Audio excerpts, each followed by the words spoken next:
প্রয়োজনীয় মৌলিক সংস্কার অবশ্যই সম্পন্ন করতে হবে।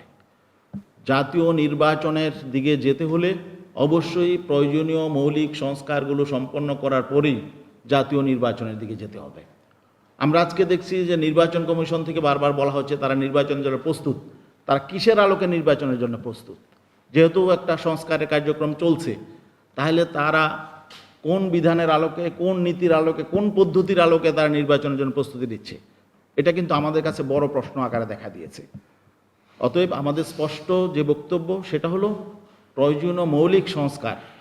অনেকে বলবেন ন্যূনতম কিছু সংস্কার শেষে নির্বাচনের যতটুকু প্রয়োজন হয় না, শুধু নির্বাচনের জন্য এত প্রাণ বিসর্জন হয় না, এত ত্যাগ হয় নাই। আর শুধু নির্বাচন হলেই মৌলিক পরিবর্তন হয়ে যাবে, মানুষের প্রত্যাশা পূরণ হবে, দেশ সঠিকভাবে পরিচালিত হবে, এটা মানুষ বিশ্বাস করে না, আমরাও বিশ্বাস করি না।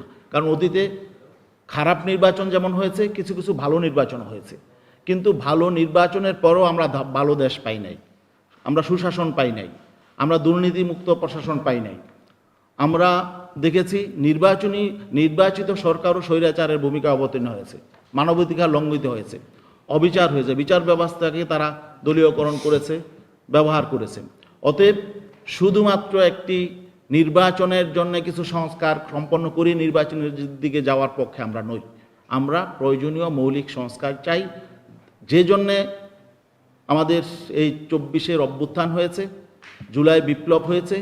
এটা সঠিক চেতনা ধারণ করি আশা করি বর্তমান অন্তর্বর্তীকালীন সরকার এবং বর্তমান সংস্কার কমিশন এবং ঐকমত্য কমিশন তারা সঠিক জায়গাটা চিহ্নিত করে সেটার একটা পথরেখা তৈরি করে দিয়ে এটা সম্পন্ন করে যাবেন, এটাই থাকবে আমাদের প্রত্যাশা। এবং আপনারা যে কাজে হাত দিয়েছেন মাঝপথে এটা রেখে আপনারা আমাদেরকে হতাশ করবেন না, এতটুকু আমরা আপনাদের কাছে বিনীতভাবে প্রত্যাশাটা করি।